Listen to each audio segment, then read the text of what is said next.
عن الانفال،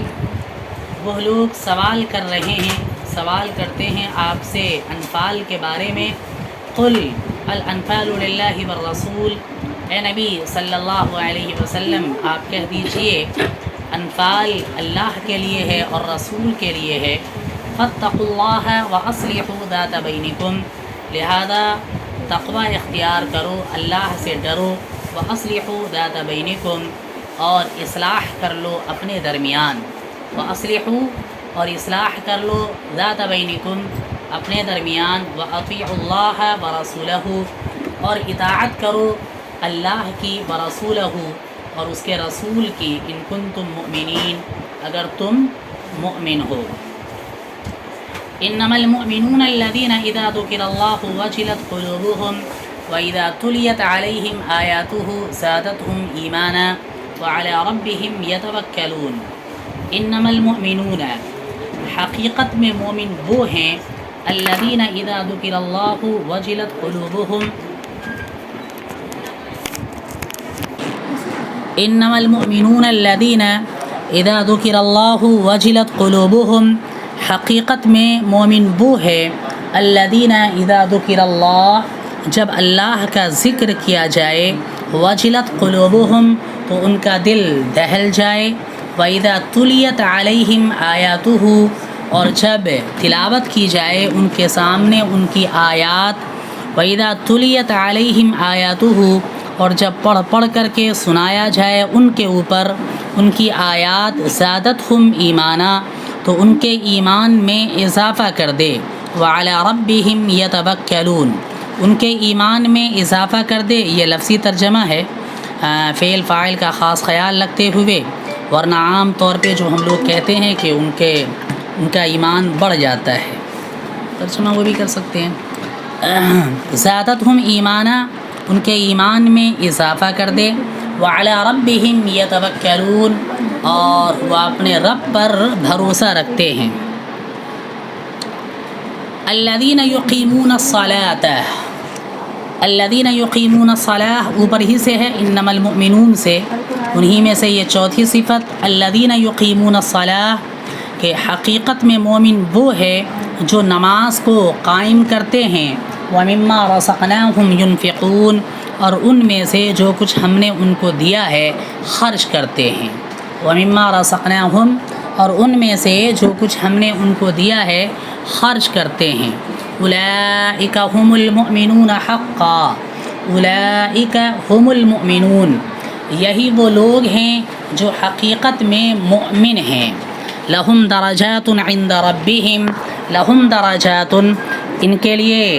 درجے ہیں ان کے رب کے نزدیک، ومغفرۃ اور مغفرت ہے، بخشش ہے، ورزق کریم اور بہترین رزق ہے۔ کما اخرجک ربک من بیتک بالحق وان فریقا من المؤمنین لکارہون، جیسا کہ آپ کے رب نے آپ کو نکالا آپ کے گھر سے حق کے ساتھ، وَإِنَّ حق کے ساتھ، حق کی جانب سے، یہ بھی ہو سکتا ہے ترجمہ، یعنی آپ کا نکلنا وہ اللہ کی جانب سے تھا، اپنے خاص طور پہ ذاتی ارادہ اس میں کچھ بھی نہیں تھا، تو حق کی جانب سے بھی ترجمہ ہو سکتا ہے۔ کما اخرجک ربک من بیتک بالحق، جیسا کہ آپ کے رب نے آپ کو نکالا حق کے ساتھ، حق کی جانب سے، وَإِنَّ فَرِيقًا مِّنَ الْمُؤْمِنِينَ لَكَارِهُونَ اور بلا شبہ مؤمنوں کی ایک جماعت، لکارہون ناپسند کر رہی تھی، مؤمنوں کی ایک جماعت اس بات کو ناپسند کر رہی تھی۔ یجادلونک فی الحق بعدما تبین کأنما یساقون الی الموت وهم ینظرون، یجادلونک وہ آپ سے لڑ رہے تھے، جھگڑ رہے تھے حق کے سلسلے میں، بعدما تبین بعد اس کے کہ حق واضح ہو چکا تھا، کأنما یساقون گویا کہ وہ یساقون ہکائے لے جا رہے ہوں، ہکائے جا رہے ہوں، الی الموت موت کی جانب، وہم ینظرون اور وہ دیکھ رہے ہوں، اس موت کو اپنی آنکھوں سے دیکھ رہے ہوں، کأنما یساقون الی الموت وہم ینظرون،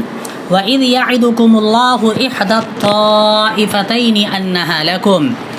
اور یاد کیجیے اس وقت کو جب کہ اللہ تبارک و تعالی وعدہ لے رہا تھا احدى الطائفتین،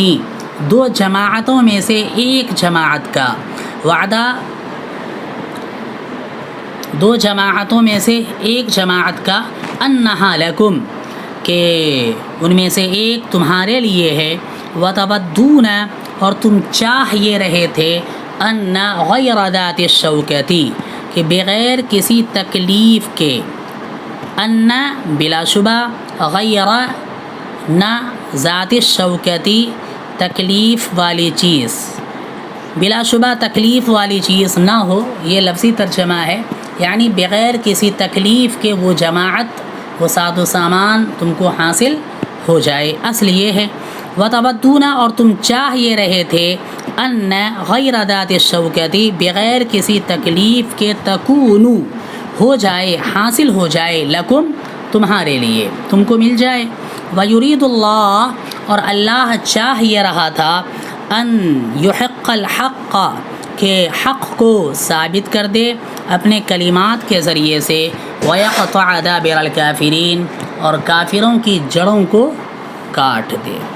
ہے نا۔ آگے چلیے، پچھلی باتیں جو کچھ تفصیل اس سے پہلے بتلائی ہے، آگے آیت آ رہی ہیں، ضمن میں پھر پچھلی باتوں کا تذکرہ انشاءاللہ آ جائے گا، پھر ذہن میں ساری باتیں آ جائیں گی۔ اچھا، ابھی ایک آیت اور باقی ہے، لِيُحِقَّ الْحَقَّ وَيُبْطِلَ الْبَاطِلَ وَلَوْ كَرِهَ الْمُجْرِمُونَ، لِيُحِقَّ الْحَقَّ، تاکہ ثابت کر دے حق کو، وَيُبْطِلَ الْبَاطِلَ، اور باطل کو باطل قرار دے دے، وَلَوْ كَرِهَ الْمُجْرِمُونَ، گرچہ مجرم ناپسند کرتے ہوں، گرچہ مجرم اس بات کو ناپسند کرتے ہوں۔ اذ تستغیثون ربکم فاستجاب لکم انی ممدکم بألف من الملائکۃ مردفین، یہاں سے باقی ہے، دیکھ لیجئے، اذ، یاد کیجئے اس وقت کو، تستغیثون، استغاث یستغیث استغاثتاً، یہ باب استفعال ہے، استفعال کا فعل ماضی استغاثہ آتا ہے، اور مضارع یستغیثو آتا ہے، اور اسی یستغیثو کو جب گردانیں گے آگے تو جمع مذکر حاضر کے صیغہ پر پہنچیں گے تو تستغیثون ہوگا، یستغیثو، یستغیثان، یستغیثون، تستغیثو، تستغیثان، یستغیثن، تستغیثو، تستغیثان، تستغیثون، ہے نا، جمع مذکر حاضر کا صیغہ۔ یاد کیجئے اس وقت کو جب کہ تم فریاد کر رہے تھے، مدد طلب کر رہے تھے، مدد مانگ رہے تھے، اذ تستغیثون، یاد کیجئے اس وقت کو جب کہ تم فریاد کر رہے تھے، مدد کی درخواست کر رہے تھے، ربکم، اپنے رب سے، ربکم، اپنے رب سے، فاستجاب لکم، فا الگ ہے، پھر استجاب، استجاب یستجیب استجابتاً، استجاب فعل ماضی ہے، اور یستجیب فعل مضارع ہے، اور استجاب یہ اس کا مصدر ہے، ٹھیک ہے جی۔ فاستجاب، پھر قبول فرما لیا، یاد کیجئے اس وقت کو جب کہ تم فریاد کر رہے تھے اپنے رب سے، یہ فا کو الگ استعمال کیا ہے کہ کچھ ہی دیر کے بعد ایسا ہوا، اللہ تبارک و تعالیٰ کی طرف سے وحی آئی، حضرت جبرائیل علیہ السلام فوراً آئے تھے، تو فا یہاں پہ اصل وقفہ کے لیے ہے، فاستجاب لکم، پھر اللہ تبارک و تعالیٰ نے قبول فرما لیا، لکم، تمہاری دعاؤں کو، تمہارے لیے، ٹھیک ہے، کہ اللہ نے قبول فرمایا جو کچھ تم سب کے سب مل کر کے دعا فرما رہے تھے۔ انی ممدکم، کیا بات آئی تھی؟ حضرت جبرائیل نے خوشخبری کیا سنائی تھی؟ انی ممدکم، امد یمد، امداد، اور امداد اردو میں بھی استعمال ہے، نصرت کو کہتے ہیں، مدد کو کہتے ہیں، اسی امداد کا اسم مفعول ہے ممد، امد یمد، امداد، امد فعل ماضی ہے، یمد فعل مضارع ہے، اور امداد مصدر ہے باب افعال کا، اور اسی کا اسم فاعل ہے ممد، ٹھیک ہے؟ تو انی ممد، میں تمہاری مدد کروں گا، میں مدد کروں گا، کم تمہاری، انی ممدکم، میں تمہاری مدد کروں گا، بِأَلْفٍ مِّنَ الْمَلَائِكَةِ، الف ہزار کو کہتے ہیں، بِأَلْفٍ ہزار کے ذریعے سے، ہزار کیا ہے؟ من الملائکہ فرشتوں میں سے، یعنی 1000 فرشتے سے، مردفین، ردیف ہے یردف، فعل ماضی آتا ہے ردیف ہے، اور اسی کا مضارع یردف آتا ہے، ردیفہ کہتے ہیں جو پیچھے سواری پر بیٹھا ہو، اس کو کیا بولتے ہیں؟ ردیف، پیچھے سوار پر بیک پر بیٹھے ہیں، پیچھے آپ کے جو بیٹھا ہو اس کو ردیف کہیں گے، گھوڑے پر جو بیٹھا ہو، اور اصل اس وقت کے اعتبار سے جو ردیف استعمال ہوا کرتا تھا وہ پیچھے سواری پر گھوڑے پر بیٹھنے والے شخص کو ردیف کہا جاتا تھا، ٹھیک ہے؟ یہاں پہ ردیفہ سے تو نہیں ہے، باب افعال ہی کا ہے، اردفہ سے بنا ہوا ہے، اردفہ یردف اردافا فہو مردف، ٹھیک ہے؟ مردف اس میں فاعل ہے، اور اسی کا جمع کا صیغہ واو نون لگا کر کے مردفون ہو جائے گا، اور یا نون لگا کر کے مردفین ہو جائے گا، ٹھیک ہے؟ جمع کا صیغہ مردفن، واحد کا صیغہ اس میں فاعل باب افعال کا، واو نون لگائیں گے تو جمع بن جائے حالت رفعی میں، اور حالت نصبی اور جری میں چونکہ یا کے ساتھ اعراب آیا کرتا ہے تو یا کے ساتھ لگا دیا ہے، یا اور نون کے ساتھ، تو مردفین بن گیا ہے۔ معنی اس کے یہاں پہ کریں گے پیچھے آنے والے، ٹھیک ہے؟ وہی پیچھے ہی سے ترجمہ کیا ہوگا، پیچھے آنے والے، ٹھیک ہے؟ اور پیچھے آنے والے کا یہی کا ترجمہ ہو جاتا ہے مسلسل، لگاتار، اسی کا ترجمہ بعض مفسرین نے، اور مفسرین نے کیا، بس پیچھے آنے والے ہیں تو پیچھے آنے والے کا مطلب یہ ہوا کہ پہلے یہ آیا پیچھے سے، پھر یہ، پھر یہ، پھر یہ، پھر یہ، پھر یہ، پھر یہ، اسی کا ترجمہ مسلسل اور لگاتار سے ہو جاتا ہے، مردفین، مسلسل اور لگاتار، کہ میں تمہاری مدد کروں گا 1000 فرشتوں کے ذریعے سے، مسلسل لگاتار آنے والے، ٹھیک ہے؟ بس فرشتے آ ہی رہے ہیں تمہارے اوپر، اور ایک پہ ایک 1000 آئیں گے، تو ایسا نہیں ہے کہ ابھی ایک جائیں گے تو 2 گھنٹے کے بعد دوسرے آئیں گے، یہ نہیں، بس دھڑا دھڑ اترتے جائیں گے، تو یہی ہے لگاتار، مسلسل 1000 فرشتوں کے ذریعے سے، مسلسل آنے والے 1000 فرشتوں کے ذریعے سے میں تمہاری مدد کروں گا۔ ترجمہ سمجھ میں آیا؟ پھر ایک مرتبہ دیکھ لیجئے، اذ تستغیثون ربکم، یاد کرو اس وقت کو جب کہ تم فریاد کر رہے تھے اپنے رب سے، فاستجاب لکم، پھر اس نے تمہاری دعا کو قبول فرما لیا، انی ممدکم، کہ میں تمہاری مدد کروں گا، بِأَلْفٍ مِّنَ الْمَلَائِكَةِ، 1000 فرشتے کے ذریعے، مردفین آنے والے، پیچھے آنے والے۔ وما جعله الله إلا بشرى ولتطمئن به قلوبكم وما النصر إلا من عند الله إن الله عزيز حكيم۔ وما جعله الله، اور نہیں بنایا اس کو اللہ تبارک و تعالی نے مگر خوشخبری، ولتطمئن، اور یہ کہ مطمئن ہو جائے اس کے ذریعے، قلوبکم، تمہارے دل، وما جعلہ اللہ، اور نہیں بنایا اس کو اللہ تبارک و تعالیٰ نے مگر خوشخبری، یقینی بات ہے کہ 1000 فرشتوں کے ذریعے سے اگر اللہ تبارک و تعالیٰ مدد فرمائے تو یہ چیز مسلمانوں کے لیے خوشخبری کا باعث نہیں ہے، بڑے خوش ہوئے۔ حضور اکرم صلی اللہ علیہ وسلم، ابھی آئے گی بات کہ حضور اکرم صلی اللہ علیہ وسلم فوراً باہر نکل آئے تھے ہنستے ہوئے، اور حضرت ابو بکر صدیق رضی اللہ عنہ سے کہا تھا کہ دیکھو سامنے حضرت جبرائیل ٹیلے پہ کھڑے ہیں، اور حضرت جبرائیل ایسا ارشاد فرما رہے ہیں، اور اس کے بعد بتایا تھا کہ اللہ تبارک و تعالیٰ نے مجھے پوری بات واضح طور پہ بتا دی ہے کہ اللہ تبارک و تعالیٰ ہماری مدد ضرور فرمائے گا 1000 فرشتوں کے ذریعے سے۔ یہاں پہ 1000 ہے، آگے چل کر کے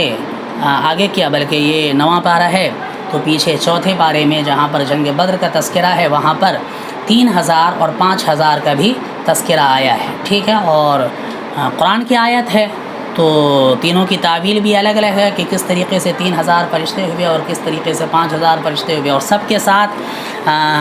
صفت کا بھی ذکر الگ کیا ہے، ٹھیک ہے؟ یہاں پہ ہے 1000 فرشتے تو لکھا ہے مردفین، وہاں پہ لکھا ہے بثلاثۃ آلاف من الملائکۃ منزلین، یہاں پہ مردفین ہے تو وہاں پہ لکھا ہے منزلین، اور بخمسۃ آلاف من الملائکۃ مصومین، جہاں پہ 5000 فرشتوں کا ذکر ہے وہاں پہ لکھا ہے مصومین، اور تینوں کی صفت کی اپنی ایک خاصیت ہے جس کی بنیاد پر قرآن یوں ہی الفاظ کو تھوڑی استعمال کرتا ہے۔ تو یقینی بات ہے کہ یہ اللہ تبارک و تعالیٰ نے جب اس کو نازل کیا تھا تو مسلمانوں کے لیے کیا ہے؟ خوشکن خبر ہے۔ تو کہا اللہ تبارک و تعالیٰ نے اس کو خوشخبری کا ذریعہ بنایا، اور اس لیے بنایا تاکہ اس کے ذریعے سے تمہارا دل مطمئن ہو جائے۔ اس سے پہلے کہا تھا نا، ہم لوگوں کے سامنے بات آئی تھی کہ آپس میں صحابہ کرام رضوان اللہ علیہم اجمعین جو حالات سامنے آئے تھے اس حالات کو دیکھ کر کے گھبرا گئے تھے، اور پھر یہ تو شروع کی بات تھی، پھر جب وہاں پر پہنچے ہیں مقام بدر پر اور جگہ جب نامخالف ملی ہے تو کچھ صحابہ کرام تو وہاں پر اور بھی الٹی سیدھی باتیں کرنے لگے تھے، ذہن کے اندر خیالات دوسرے آ گئے تھے۔ تو ان تمام چیزوں کو ختم کرنے کے لیے اللہ تبارک و تعالیٰ کی طرف سے اس وقت جو وعدے ہوئے اس وعدے کو دیکھ کر کے مسلمانوں کا دل کھل اٹھا۔ تو خوشخبری تو ایک یہ، اور پھر کہا کہ اس کے ذریعے سے تمہارے دل مطمئن ہو جائیں، تاکہ رہے سمجھ میں آئے کہ حضور کا ساتھ اگر تم دے رہے ہو تو حضور اکرم صلی اللہ علیہ وسلم یوں ہی تمہیں ضائع نہیں کر دیں گے۔ تو وَلِتَطْمَئِنَّ، اور تاکہ مطمئن ہو جائے اس کے ذریعے سے قلوبکم، تمہارا دل، ومن نصر، اور پھر آگے ماننے والی بات، ومن نصر، اور حقیقت کو جان لو۔ کون سی حقیقت؟ من نصر، کہ مدد نہیں ہے الا مگر من عند اللہ، اللہ کی جانب سے۔ حقیقی مدد اگر کہیں سے آ سکتی ہے تو صرف اللہ کی جانب سے، اللہ نے مدد کی۔ ومن نصر الا من عند اللہ، اور حقیقت میں مدد اللہ کی جانب سے، صرف اور صرف اللہ کی جانب سے مدد آ سکتی۔ ان اللہ عزیز حکیم، یقیناً اللہ تبارک و تعالی غالب ہے، حکمت والا ہے۔ ایک مرتبہ پھر ترجمہ، وما جعلہ اللہ الا بشرا، اور اللہ تبارک و تعالی نے اس کو خوشخبری کا ذریعہ بنا دیا، اور تاکہ اس کے ذریعے سے تمہارا دل مطمئن ہو جائے، اور حقیقی مدد تو اللہ ہی کی جانب سے ہے۔ یقیناً اللہ تبارک و تعالی غالب ہے، حکمت والا ہے۔ اذ یغشیکم النعاس امانۃ منہ وَيُنَزِّلُ عَلَيْكُم مِّنَ السَّمَاءِ مَاءً لِّيُطَهِّرَكُم بِهِ وَيُذْهِبَ عَنكُم رِجْزَ الشَّيْطَانِ وَلِيَرْبِطَ عَلَىٰ قُلُوبِكُمْ وَيُثَبِّتَ بِهِ الْأَقْدَامَ۔ اذ یغشیکم النعاس، غشا یغشی تغشیۃً، چھا جانے کے معنی میں ہے، ٹھیک ہے۔ غشا یغشی تغشیۃً، غشا فعل ماضی ہے، یغشی فعل مضارع ہے، اور تغشیہ باب تفعیل سے مصدر ہے۔ تفعیل کا مصدر کبھی کبھی تفعلہ کے وزن پہ بھی آتا ہے، اور اس کا ایک قاعدہ ہے کہ آخر میں اگر حروف علت آ جائیں، جیسے صلی یصلی تسلیۃً، ٹھیک ہے، اسی طریقے سے غشا یغشی تغشیۃً، اگر آخر میں حرف علت آ جائے تو تفعیل کے وزن پہ نہ آ کر کے تفعیلہ کے وزن پہ آتا ہے۔ تو غشا یغشی سے ہے، یاد کیجئے اس وقت کو جب کہ ڈھانپ لیا تھا، تم سب کو، چھا گیا تھا تمہارے اوپر۔ کس چیز کو چھا دیا، ڈھانپ کیا کہتے ہیں، کس چیز نے ڈھانپ لیا تھا؟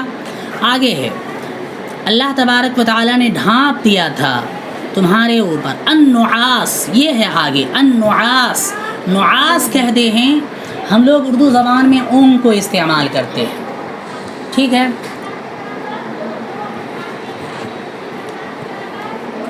ہم نے اپنے تجربے کے اندر جو دیکھا ہے، کبھی کبھی شاید کہ اس سے پہلے بھی آپ کے سامنے ہم نے بتایا ہو، کبھی کبھی وہ نیند بڑی پرسکون والی ہوتی ہے۔ کبھی انسان کے ساتھ تو ایسا بھی معاملہ آتا ہے کہ 6 سے 7 گھنٹے 10 گھنٹے سو لیتا ہے، پھر بھی اس کے بعد کہتا ہے یار نیند آ رہی ہے، اب تک نیند پوری نہیں ہوئی ہے، بدن ہاتھ بالکل یوں ہی درد کر رہا ہے، دل کر رہا ہے کہ 4 گھنٹے اور سو لیں، پھر سو جاتا ہے وہ۔ اور میں سوتا ہوں کبھی کبھی، یہ تجربہ صرف ایک دن کا نہیں کہ ایک دن کا رہا ہے۔ ظہر کی نماز کے وقت اکثر ہمارے ساتھ ہوتا تھا،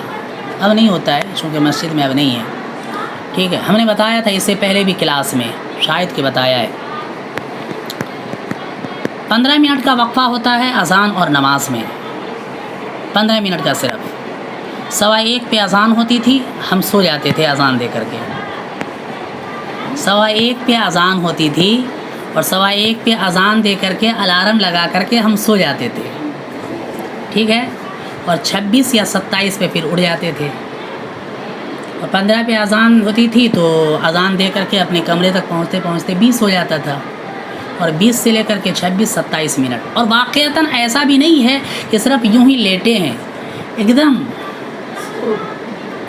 اور وہ کب ہوتا ہے، یہ صرف ہمارے ساتھ نہیں، آپ سب کے ساتھ بھی ہو سکتا ہے۔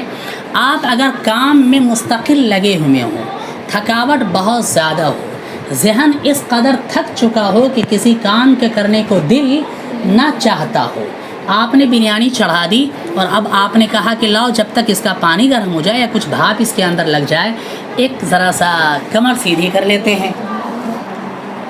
کمر آپ نے سیدھی کی اور جیسے ہی آپ نے سیدھی کی، وہ ٹھنڈی ہوا آپ کو لگی، کچن کے اندر آپ تھے، گرم ہوا تھی، ٹھیک ہے، بالکل کوئی مسئلہ نہیں، پریشان پسینے سے بالکل شرابور ہو گئے تھے، ٹھیک ہے، دن بھر مہمان کے آنے کی وجہ سے کام میں لگے ہوئے تھے، اچانک آپ جیسے ہی بستر پہ گئے نیند آ گئی،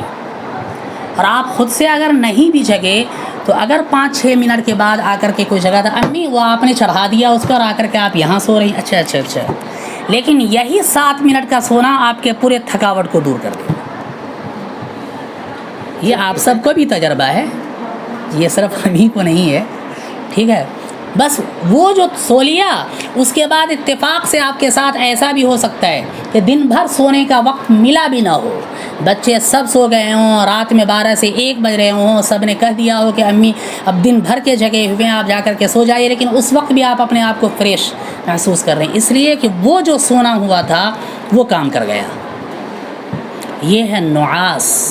صرف اونگ نہیں ہے وہ والی جو پڑھتے وقت ایک مرتبہ جھٹکے لے لیتے ہیں، پڑھتے وقت جھٹکا لیتے ہوئے دیکھا ہے؟ چلیے بتانے پہ آئیں گے تو پھر مسئلہ بڑھے گا، پھر جھٹکے لینے میں بہت خطرناک ہوا تھا، سر پھوٹ گیا تھا، یہ بتایا کبھی نہیں بتایا، بتا دیں گے انشاءاللہ۔ حفظ کے زمانے میں شرارت لڑکوں کی بہت زیادہ ہوا کرتی تھی، تو اس طریقے سے جھٹکا لیا تھا ایک مرتبہ، جو لے رہے تھے اور ریحل جو لکڑی کا بنا ہوا ہوتا ہے اس کے نشان کو یہاں پہ لا کر کے رکھ دیا تھا، مارا جو ایسے، بہت خطرناک چوٹ لگی، اس کے بعد سے نیند غائب ہی ہو گئی۔ یہ ہے اونگ، یہ تعریف النعاس کی ہے، ٹھیک ہے، جو لغت کے اندر ملے تو اپنے اعتبار سے بالکل صحیح ہے، لیکن جب ترجمے میں بات آئے تو پھر باتیں یاد رہتی ہے۔ بہرکیف اللہ تبارک و تعالیٰ کی طرف سے ایک خاص مدد صحابہ کرام رضوان اللہ علیہم اجمعین پر، کہ اس وقت رات کے وقت جو بندہ سونا چاہ رہا تھا وہ بھی، اور جو نہ سونا چاہ رہا تھا جبراً اللہ تبارک و تعالیٰ نے ان تمام پر نیند کو طاری کر دیا۔ اب کتنے دیر یہ لوگ سوئے اس سلسلے میں تو نہیں بتا سکتا میں، لیکن نعاس کا مطلب ہی ہے، الفاظ ہی بتا رہا ہے کہ بہت زیادہ یہ لوگ نہ سوئے تھے، چونکہ صبح کا وقت تہجد کی نماز کے لیے سب کو بھی اٹھنا تھا، بس اللہ تبارک و تعالیٰ نے صرف اس لیے ایسا کیا تھا کہ تھوڑی دیر سب نیند کے آغوش میں جائیں اور اس کے ذریعے سے پھر پھرتیلا محسوس کرے اپنے آپ کو، چست۔ اذ یغشیکم النعاس، یاد کیجئے اس وقت کو جب کہ ڈھانپ لیا تھا، جب کہ طاری کر دیا تھا تمہارے اوپر اللہ تبارک و تعالیٰ نے النعاس، اونگ کو، امانۃ منہ، اور پھر اس کی وجہ بتا دی، یہ علت ہے اس کی، امانۃ منہ، تاکہ امن حاصل ہو، سکون حاصل ہو اس کے ذریعے سے، امانۃ، امن حاصل ہو، سکون حاصل ہو اس کے ذریعے سے۔ ایک تو اللہ تبارک و تعالیٰ نے یہ کام کیا تھا، وَيُنَزِّلُ عَلَيْكُم مِّنَ السَّمَاءِ، اور پھر اللہ تبارک و تعالیٰ نے آسمان سے نازل کیا، نزل ينزل تنزیل، نازل کرنا، علیکم تمہارے اوپر، من السماء آسمان سے، ماءً پانی، بارش، لیطہرکم بہ تاکہ پاک کر دے تم کو اس کے ذریعے سے، ویذہب اور ختم کر دے، ویذہب اور ختم کر دے، عنکم تمہارے اندر سے، رجز الشیطان شیطان کی گندگیوں کو، وَلِيَرْبِطَ اور تاکہ باندھتے مضبوط کر دے، عَلَى قُلُوبِكُمْ تمہارے دلوں کو، وَيُثَبِّتَ بِهِ اور ثابت قدم رکھے اس کے ذریعے سے، الْأَقْدَامِ قدموں کو، تمہارے پاؤں کو کیا کرے اس کے ذریعے سے جما دے. ٹھیک ہے، ترجمہ پھر دیکھ لیجئے. اِذْ يُغَشِّيكُمُ النُّعَاسَ یاد کیجئے اس وقت کو جب کہ اللہ تبارک و تعالیٰ نے جب اللہ تبارک و تعالیٰ نے تمہارے اوپر طاری کر دیا تھا اونگ کو، امانۃ منہ، ٹھیک ہے، تاکہ امن حاصل ہو، سکون حاصل ہو اس کے ذریعے سے. وَيُنَزِّلُ عَلَيْكُمْ اور نازل فرمایا، علیکم تمہارے اوپر، من السماء آسمان سے، کیا، ماءً بارش کو، لیطہرکم بہ تاکہ پاک کر دے تمہارے اندر یا تم کو اس کے ذریعے سے. ویذہب یہاں پہ جو تطہیر ہے، لیطہرکم، طہر یطہر تطہیر، یہ بھی باب تفعیل سے پاک کرنے کے معنی میں ہے. پاک کرنا دونوں چیزیں ہیں، ٹھیک ہے، ظاہری اعتبار سے بھی ہے اور باطنی اعتبار سے بھی ہے. ظاہر کے اعتبار سے تو یہ ہے کہ ظاہر کے اعتبار سے اللہ تبارک و تعالیٰ تم کو اوپر آسمان سے بارش کو نازل کیا ہے. اس بارش کے ذریعے سے ایک مسئلہ یہ ہوگا کہ جیسا کہ صحابہ کرام نے کیا بھی اس وقت، کہ جو کچھ بارش آسمان سے نازل ہوئی تھی اس کے ذریعے سے زمین جو بالکل ریتیلی تھی اور پاؤں دھس رہے تھے، اس سے زمین تھوڑی سی سخت ہو گئی، اور پھر جہاں پر مناسب ہو سکا اس بارش کے پانی سے جمع کر کے صحابہ کرام نے کچھ پانی کو جمع کر لیا وضو کرنے کے لیے، پینے کے استعمال کے لیے. تو ایک تو اشارہ اس کی طرف ہے کہ اس پانی کے ذریعے سے تم ظاہری اعتبار سے اگر کوئی نہانا چاہیں، چونکہ مسئلہ ایک دن کا نہیں تھا نا، حضور اکرم صلی اللہ علیہ وسلم ان تمام صحابہ کو مدینہ منورہ سے جو لے کر کے نکلے تھے جنگ بدر کے بدر کے لیے 12 رمضان کو، اور جو گھمسان کی لڑائی ہوئی ہے وہ 17 رمضان کو. تو گویا کہ 5-6 دن کا جو مستقل وقفہ ہے، ایسا تو نہیں کہ یہ کبھی کسی وقت وضو نہیں کریں گے، کبھی کسی وقت نہائیں گے نہیں، ایسا تو نہیں ہے کہ اس کو استنجے کی یا کسی اور چیز کی ضرورت نہیں آئے گی، قضاء حاجت کے لیے کبھی جائیں گے نہیں. تو پاکی تو ظاہر کے اعتبار سے یہ ہے. اور دوسری پاکی کیا ہے؟ دوسری پاکی وہ ہے جو آپس میں ایک دوسروں کے ذریعے سے باتیں چھڑ گئی تھی، کیا کہ اب تو پھنسے، موت کے منہ میں تو آ ہی چکے ہیں، اب حالات بالکل مخالف. اور پھر جو اشارہ ہم نے کیا تھا کہ حضور اکرم صلی اللہ علیہ وسلم نے صحابہ کرام کے ذریعے سے جس جگہ کا اصل معائنہ کروایا تھا کہ آپ اس جگہ پر جائیں اور دیکھیں، تو معلوم پڑا کہ بعد میں اس جگہ کو کفار نے اپنے لیے قبضہ کر لیا تھا. تو اس وجہ سے اب یہ بھی ان کے لیے پریشانی بڑھ گئی. تو ان تمام چیزوں کو دیکھ کر کے صحابہ کچھ آپس میں ایک دوسرے کی رائے مختلف ہونے لگی تھی. تو وہی ہے کہ ایک دوسرے کی رائے جو مختلف ہونے لگی تھی، اللہ تبارک و تعالیٰ کے سلسلے میں تو بات کی بات ہے کہ اللہ تبارک و تعالیٰ ان کے ساتھ کیا کرے گا، لیکن حضور اکرم صلی اللہ علیہ وسلم کے سلسلے میں خاص طور پہ یہ لوگ کہنے لگے تھے کہ ہمیں کہاں لے کر کے آ گئے، اگر یہی بات تھی تو پہلے بتائے ہوتے تو ہم وہاں سے تیاری کر کے آتے، اپنے مسلح فوج کے ساتھ آتے، یا صحابہ کرام کی اور بھرپور تعداد ہوتی. ٹھیک ہے، ابھی یہ ساری باتیں پھر انشاءاللہ تفصیل سے آ جائیں گی، کچھ باتیں ہم نے آپ کو بتا بھی دی ہیں. تو یہ اندرون کا مسئلہ تھا کہ دل کو بھی اللہ تبارک و تعالیٰ اس کے ذریعے سے کیا کرے، صاف کر دے. دونوں یہاں پہ تطہیر ہے، ظاہری بھی اور باطنی بھی. اسی کو کہا ہے وَيُذْهِبَ عَنْكُمْ، اور ختم کر دے تمہارے اندر سے شیطان کی گندگیوں کو. شیطان کی گندگیاں وہی جو آپس میں ایک دوسرے کے سلسلے میں الٹی سیدھی باتیں ہونے لگی تھی. وَلِيَرْبِطَ عَلَىٰ قُلُوبِكُمْ، یقینی بات ہے جب ایسی باتیں ہوں گی تو پھر ایک دوسرے کے مخالف ہوں گے، کوئی ساتھ دے گا، کوئی ہٹے گا کہ نہیں بالکل صحیح کہہ رہے ہو، ایسا نہیں ہونا چاہیے. تو ایک دوسرے سے سب بدظن ہوں گے، بجائے اس کے کہ سب ایک ساتھ مل کر کے کوئی کام کرے. سب کی رائے مختلف ہوگی تو پھر کیا ہوں گے، گروہوں میں تقسیم ہوں گے. تو ان تمام چیزوں کو جب ختم کیا تو اس کے ذریعے سے فائدہ کیا ہوا پھر، لِيَرْبِطَ عَلَىٰ قُلُوبِكُمْ، ہے کہ نہیں؟ تمہارے دل کو اللہ تبارک و تعالیٰ کیا کرے گا، پھر جمع دے گا. وَيُثَبِّتَ بِهِ الْأَقْدَامِ، اور پھر جب میدان میں تم اترو گے تو میدان چھوڑ کر کے تم نہیں بھاگو گے، پھر کیا ہوگا، جم کر کے قاعدے سے کفار کا مقابلہ کرو گے، ہے نا. وَيُثَبِّتَ بِهِ الْأَقْدَامِ إِذْ يُوحِي رَبُّكَ إِلَى الْمَلَائِكَةِ أَنِّي مَعَكُمْ فَثَبِّتُوا الَّذِينَ آمَنُوا سَأُلْقِي فِي قُلُوبِ الَّذِينَ كَفَرُوا الرُّعْبَ فضربوا فوق الأعناق وضربوا منهم كل بنان. یاد کیجیے اس وقت کو یوحی ربک اوحا یوحی ایحاء. ٹھیک ہے, یہ بھی باب افعال سے ہے, وحی کرنے کے معنی میں ہے. اردو میں ہم لوگ استعمال کر دیتے ہیں وحی, اور عام الفاظ میں جو ہم لوگ وحی سمجھتے ہیں وہ یہی حضرت جبرائیل علیہ الصلاۃ والسلام. یہ تو وحی کی اصل قسم ہے کہ حضرت جبرائیل علیہ الصلاۃ والسلام کا حضور اکرم صلی اللہ علیہ وسلم کے پاس تشریف لانا اور اللہ تبارک و تعالیٰ کی طرف سے جو بات بتلائی گئی ہے حضور اکرم صلی اللہ علیہ وسلم کو بتا دینا. ٹھیک ہے, بقیہ وحی کی قسمیں علماء مفسرین کیا بلکہ کہہ لیجئے کہ مفسرین کے جو اصول ہیں انہوں نے 6 قسمیں بیان کی ہیں. شاید کہ یہ 6 قسمیں اس سے پہلے بھی پتہ ہے کبھی. چلیے 3 قسمیں تو معروف اور مشہور ہے, اور اسی کو پھر 6 قسموں میں تقسیم کر دیا گیا ہے. 3 قسمیں جو بہت معروف اور مشہور, ٹھیک ہے, بہت معروف ہے, جس کا ذکر بار بار آپ کے سامنے آتا بھی ہے حدیث کے روح سے, حدیث کے رو سے ہو یا کسی اور طریقے سے ہو. ایک تو وہی جو ہم نے بتایا کہ حضور اکرم صلی اللہ علیہ وسلم کے پاس حضرت جبرائیل آتے ہیں اور آپ کو جو کچھ بھی بتلایا گیا ہے فوراً پڑھ کر کے آپ سناتے ہیں. جیسے اقرأ بسم ربک الذی خلق والی آیت جب نازل ہوئی ہے تو حضرت جبرائیل اور پورا قرآن ہی اسی طریقے سے نازل ہوا ہے. ٹھیک ہے, کہ آپ یا اس کے علاوہ حدیث میں آپ نے سنا ہوگا حدیث جبرائیل کے اندر, جس کو مشکات کے اندر حدیث انما الاعمال بالنیات بھی کہا جاتا ہے. ٹھیک ہے, کہ بالکل حضرت جبرائیل علیہ الصلاۃ والسلام اس انداز سے آئے تھے. آپ یہ حدیث اس کے اندر پڑھ چکی ہوں گی مختار من تہذیب الاخلاق کے اندر, ہو سکتا ہے کہ پس منظر آپ کو بیان کیا گیا ہو. ٹھیک ہے, ایسے کہ بال بالکل بھڑکیلے تھے, گرد و غبار چھایا ہوا, نہیں گرد و غبار نہیں بلکہ ایسا جو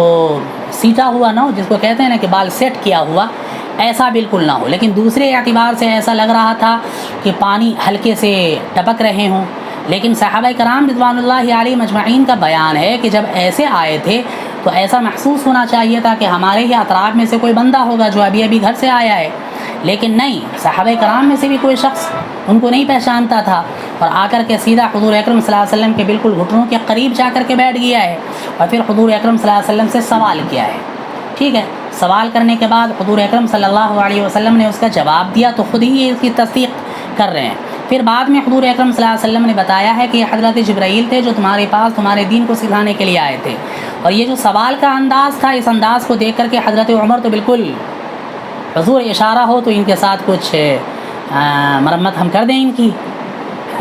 ٹھیک ہے, لیکن حضرت عمر رضی اللہ عنہ کو آپ نے کہا کہ نہیں, ایسا نہیں کرنا. بہرکیف میرا اصل مقصد ہے کہ کلام سامنے کے ذریعے سے, یہ وحی کی اصل قسمیں ہیں. اس کے بعد دوسری قسم جو حضرت موسیٰ علیہ الصلاۃ والسلام کے ساتھ پیش آیا تھا. ٹھیک ہے, پردے کے پیچھے سے آواز آئے گی. حضرت موسیٰ کے ساتھ وحی اللہ تبارک و تعالیٰ نے جو آپ کو نبوت عطا کی ہے, سامنے تو نہیں آئے تھے, بس آواز آئی تھی, اننی علی اللہ لا الہ الا انا فاعبدنی واقم الصلاۃ لذکری ان الساعۃ آتیۃ اکاد اخفیہا. جیسے ہی وہ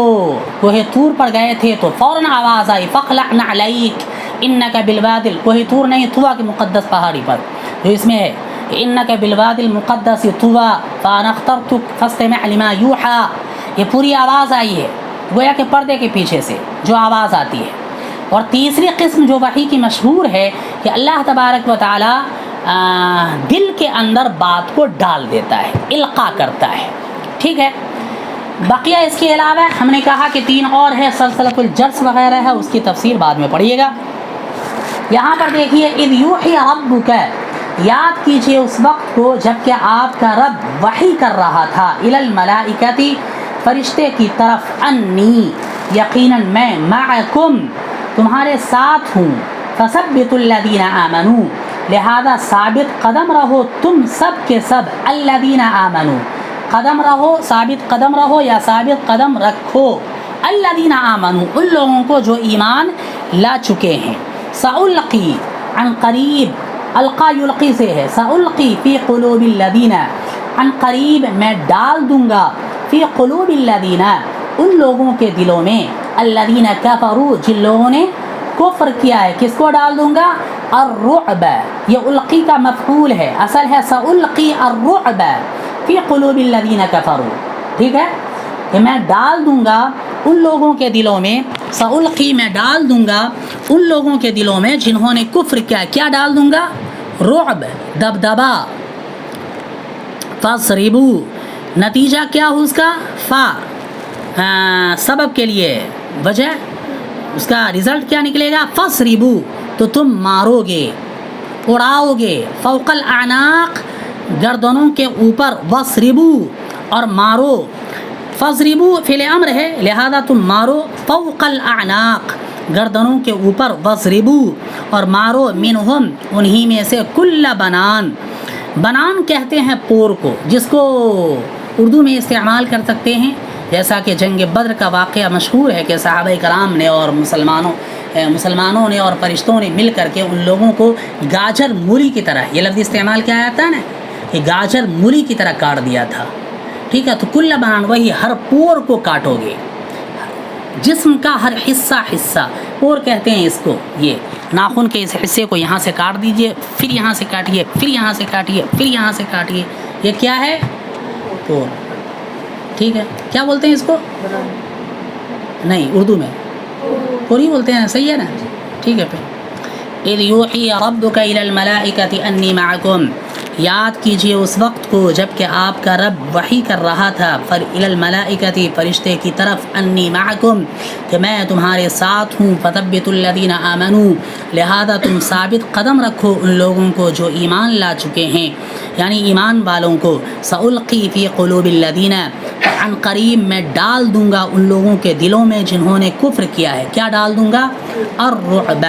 فضربوا، لہذا تم مارو، فوق الاعناق، گردنوں کے اوپر، وضربوا، اور مارو، منہم، انہی میں سے، کل بنان، ہر ایک کے پور کو. آئیے پیچھے ذرا سے اس کی تفصیل اور تشریح کو دیکھ لیتے ہیں، اور اس کے بعد پھر انشاءاللہ آگے بڑھ جائیں گے. ترجمہ ہم لفظی ترجمہ کر رہے ہیں، خاص طور پہ صرف اس لیے کہ آپ کو سمجھ میں آئے اور یاد رکھ سکیں.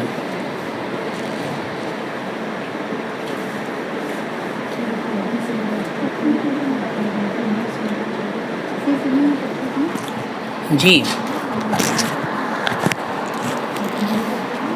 آیت نمبر 9 سے، اذ تستغیثون ربکم فاستجاب لکم انی ممدکم بألف من الملائکۃ مردفین. یاد کیجئے اس وقت کو جب کہ تم فریاد کر رہے تھے اپنے رب سے، فاستجاب لکم، پھر اللہ تبارک و تعالیٰ نے تمہاری دعا کو قبول فرما لیا. اللہ کی طرف سے وحی آئی، انی ممدکم بألف من الملائکۃ مردفین، کہ میں مدد کروں گا تمہاری 1000 فرشتوں کے ذریعے سے، آنے والے، مسلسل آنے والے 1000 فرشتوں کے ذریعے سے میں مدد کروں گا. یہ جنگ بدر کا واقعہ ہے، اس وقت کا جب کہ صحابہ کرام رضوان اللہ علیہم اجمعین اپنے ٹھکانے پہ قریباً پہنچ چکے تھے. ٹھیک ہے، تفصیلی ذکر اس سے پہلے بھی کلاس میں بات تو آ چکی ہے. جنگ بدر کا پھر ایک مرتبہ نقشہ آپ کے سامنے ہم رکھ دے رہے ہیں. جنگ بدر کے سلسلے میں مفسرین کے جو اقوال ہیں وہ اپنی جگہ ہے، لیکن اس میں سے اکثر کی رائے یہی ہے. آپ سے ایک چیز ہو سکتا ہے کہ عام طور پر پوچھ لیا جائے کہ جنگ بدر کے پیش آنے کی اصل وجہ کیا ہے. جنگ بدر کے پیش آنے کی اصل وجہ کیا ہے؟ سب کی اپنی اپنی الگ رائے ہے. یا وجہ کو چھوڑ کر کے دوسرا لفظ استعمال کیجئے کہ آخر وہ کیا سبب ہے جس کی بنیاد پر جنگ بدر کا یہ معرکۃ الآراء، معرکہ خیز لڑائی سامنے آ گئی. ٹھیک ہے، تو اس کی وجہ جو اس سے پہلے ہم نے بتائی ہے، اکثر مفسرین نے اسی کو اختیار کیا ہے. بعد نے اس کو چھوڑا بھی ہے، جیسے ابو العلا مودودی رحمۃ اللہ علیہ کا کہنا ہے کہ ہماری نظر میں وہ زیادہ مناسب نہیں ہے. ٹھیک ہے،